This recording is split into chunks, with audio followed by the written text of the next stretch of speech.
हाय दोस्तों, ये हमारे सर जी हैं और इनका नाम है शिवराम और बहुत अच्छे टीचर हैं। मैं आपको क्या बताऊं।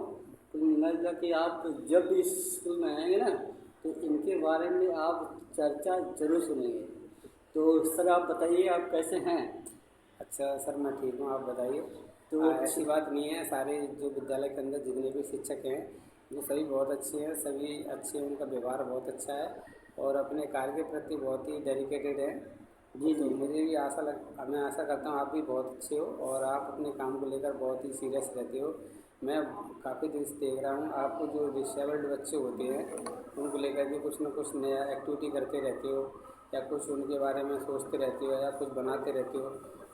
अभी आपने मेरे से बातचीत की कि डिसेबिलिटी किसे कहते हैं, तो ज़रा आप मुझे उसके बारे में समझाइए, क्या चीज़ होती है, इससे हम बच्चों को कैसे क्या कर सकते हैं। जो आप पहली बात तो आपकी ये है कि आपने कहा कि यहाँ के जितने टीचर हैं सब डेलीकेटेड हैं, मतलब सब कार्यरत हैं और सब सक्षम हैं और अपनी मतलब विशेषता को अच्छे से बच्चों के सामने रखते हैं और अच्छे से बच्चों को ट्रेन करते हैं।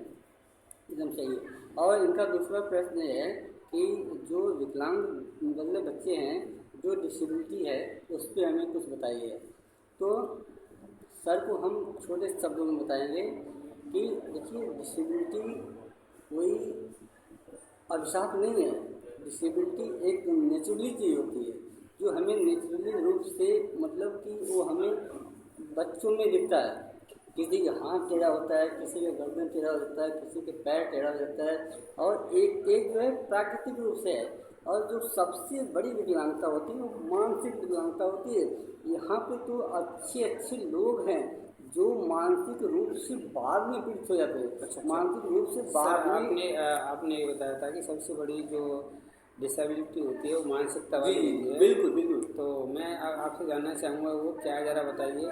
हम तो अभी यही जानते थे कि जो शारीरिक रूप से बच्चे, कुछ जैसे नॉर्मल बच्चा होता है उसकी सारी बॉडी एकदम प्रॉपर होती है, लेकिन कुछ बच्चे ऐसे होते हैं वो मतलब ऐसे नहीं होते, उनका कोई ना कोई बॉडी का जो पार्ट होता है वो थोड़ा सा औरों के विकृत होता है जी। अनएक्टिव कह सकते जी हैं। जी। लेकिन आपने मुझे बताया था कि ये कोई, ये जो सबसे बड़ी जो डिसेबिलिटी होती है वो मानसिक होती है, तो मुझे ज़रा उसके बारे में समझाइए आप। जी जी। सर की बहुत अच्छी प्रश्न है कि मतलब जो मानसिक विकलांगता है हमें उस पर हमें ये जानना चाह रहे हैं। तो इनकी जो विचारधारा थी ना, उन्हें इससे इतना पता था किसी का हाथ टेढ़ा है, किसी का गर्दन टेढ़ा है, किसी का पैर खराब है, कोई कमर से मतलब कि डिसेबल्ड है। तो ऐसी चीज़ें जो नेचुरली रूप से है जो दिखती हैं उन्हीं को ये लोग जो है कि डिसेबिलिटी मानते हैं। ऐसे सर की भावनाओं से जुड़े जो सामान्य लोग हैं वो भी ऐसी चीज़ मानते हैं। लेकिन मैं आपको बता रहा हूँ कि सबसे बड़ी विकलांगता जो होती है मानसिक विकलांगता होती है। जैसे मैं बता रहा हूँ कि जो हैंडीकेप व्यक्ति है, जो हाथ से पैर से या कमर से डिसेबल्ड है, वो मानसिक रूप से डिसेबल नहीं होता। वो एक नॉर्मल व्यक्ति जैसा सोच सकता है, समझ सकता है, अपने प्लान को मतलब बना सकता है और अपने टारगेट को चूज कर सकता है और उसे प्राप्त कर सकता है, क्योंकि उनके अंदर क्षमता होता है, प्रतिभा होता है, योग्यता होता है, क्योंकि उनका माइंड स्वस्थ है, इसलिए वो सबसे टैलेंट होते हैं। रही बात विकलांगता मतलब वो मानसिक विकलांगता, यानी जिस बच्चे में मानसिक डिसेबिलिटी आ जाती है उसका सब कुछ तहस नहस हो जाता है। यानी कि वो बच्चे को कोई हैंडल नहीं करता। वो जैसे हम देखते हैं ना, कहते हैं अरे उसका दिमाग का संतुलन खराब हो गया, रोड पे घूम रहा है, यानी वो वाली स्थिति आ जाती है। तो हम उसे न तो घर में रख पाते हैं, न तो हम उसे समाज में ले जाते हैं।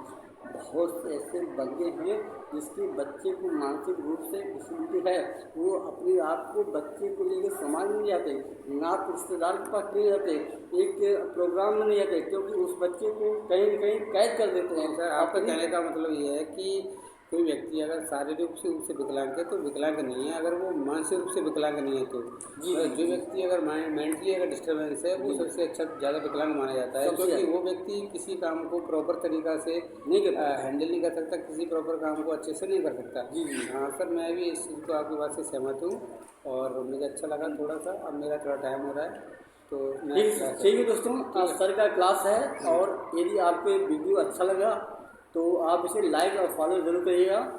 और यदि एक काम लायक वीडियो होगा तो अपने दोस्तों के पास शेयर करिएगा। थैंक्स। जय हिंद, जय भारत। ठीक है दोस्त, ठीक है सर, थैंक्स।